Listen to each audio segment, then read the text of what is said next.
All right, it's Friday, February 7th, 2025, and an attempted insurrection's unfolding in D.C. today as Dems organize and attempt to storm and commandeer the Department of Education. Wait till you see this. Maxine Waters freaking out, basically threatening a security guard live on television. Also, the mainstream media, or what's left of it, trying to splinter Trump and Elon's relationship with this new Time magazine cover.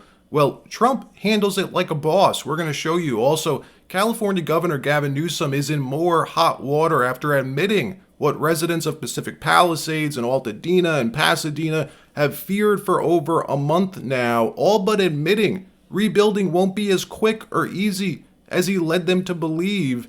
And more stories as well from around the country. We have an update on Elizabeth Pocahontas Warren and more. But before we get started, thank you for liking and sharing these videos. It really helps out the channel. And consider subscribing so you don't miss these regular updates. Democrats attempt to storm the Department of Education. This is what Dems would call an active insurrection taking place, right, in Washington, D.C. this morning. Happening live as we speak at the front doors of the Department of Education headquarters. A mob of left-wing nutjobs with their Dem congressmen and senator stooges attempting to storm the lobby of the Department of Education and protest Trump's plan to completely abolish this federal agency. Look them in the eye. Come on, hold your face up. Look at him. Let them see you. This is him. Look at it. What's your name? Tell us your name. Give me that ID again. Maxine Waters freaking out at this poor security guard. We have the full clip. We're gonna play it for you in a minute. The Department of Education was created by none other than Jimmy Carter in 1979. Since its inception, its budget has ballooned to over $79 billion a year. It houses 4,400 employees in their DC headquarters alone. We reported on Monday that Trump plans to dismantle, to abolish the department completely. Well, that's been confirmed now, and Dems are furious. Trump preparing to sign an EO to completely abolish the department, return funding for public schools and education policy back to the states where it belongs. Federal government's role should be simple: an annual bank transfer to the states, who then decide the details of their local school curriculums, not decided and handed down from a small group of uber left-wing staffers in D.C. Maxine Waters embarrassing herself, demanding the security guard open the doors, screaming at him, "You know who I am, don't you? You're blocking a U.S. Congresswoman." This lady's an embarrassment, harassing some poor security guard who's just doing his job. This one man holding at bay a mob of angry liberals, telling Maxine Waters he'll stand guard all night if he has to. But you're not entering this building. Give this man a medal. Watch. I don't think he knows. You have the authority as a private security contractor to block members of Congress. That has been knighted and granted to you. You have to at least let us go to the desk. Yeah. Too many goons out. Oh my, look at that. Who told you to do this? Open the door. I see you now. So do you understand who members of Congress are? I got it, yeah. Well, And you don't who care. are we then? I got the job right. You don't care. We have a job. Look them in the eye. Come on, hold your face up. Look at him. Let them see you. This is him. Look at it. What's your name? Tell us your name. Give me that ID again. Giving you the ID, I showed it to you. So what? I showed you the ID. You do what? I showed you the ID. Could you let me see the ID again? Huh? No. No? Will someone else ask him for the ID? Will you ask him for it? He won't let me see it again. You didn't see it. You didn't see it. They didn't see it. In another story, mainstream media attempting to fracture President Trump and Elon's relationship today, using Time magazine's new cover showing Elon Musk sitting behind the desk in the Oval Office, asking the president, "Doesn't this bother you, Mr. President?" Watch how Trump responds. This is great. Is Time magazine still in business? I didn't even know that. Elon is doing a great job. He's finding tremendous fraud and corruption and waste. You see it with the USAID, but you're going to see it even more so with other agencies and other parts of government. He's got a staff that's fantastic. He's wanted to be able to do this for a long time, and everybody else knew it was existent, but I think never so much when you look at USAID. That's a fraud. The whole thing is a fraud. Very little being put to good use. Every single line that I look at in terms of events and transactions is either corrupt or ridiculous. And we're going to be doing that throughout government. And I think we're going to be very close to balancing budgets for the first time in many years. I think we're going to be very close to, in addition to monies coming in from tariffs, et cetera, et cetera. But he's doing a very good job. I'm very happy with it. It is crucial that Trump not let them do what they did during his first term, get under his skin with these petty insults. Elon's been acting as the punching bag for the Trump administration these past few weeks, and he doesn't seem to care, taking all the incoming flack. In fact, Elon's popularity is plummeting while Trump's is skyrocketing. Watch. How popular is the idea of having Elon Musk in this position, which has a great deal of power? Yeah, I think simply put, the American people did not sign up for this. They voted in Donald Trump. They did not vote in Elon Musk, a key role for Musk in Trump's administration. You see this 39% support, 53%, the clear majority opposed. They don't want this. The American people don't want this. No. Just 36% of independents support the idea of Elon Musk having a key role in the Trump administration. Let me know in the comments if you agree that Elon is Trump's #1 asset right now. In another story, Governor Gavin Newsom was interviewed by CNN yesterday and admitted on live TV that rezoning will need to happen in some of the worst hit areas of LA. Came out last night on national television telling the audience that it's not safe to rebuild in a lot of these areas, that we will need to rezone after all. This is like huge news. We reported on this weeks ago that a lot of the residents in Pacific Palisades, Altadena, Pasadena were calling and demanding answers and confirmation that their properties weren't going to be rezoned from single family to apartment zoning. They were nervous about that. Well, Newsom came out at the time and claimed that's misinformation, not true. So, okay, well, good. Then why yesterday did he appear to change his story? Now that nobody's focusing on this, no one's reporting on it, he changed his tune on this. Crazy. Watch.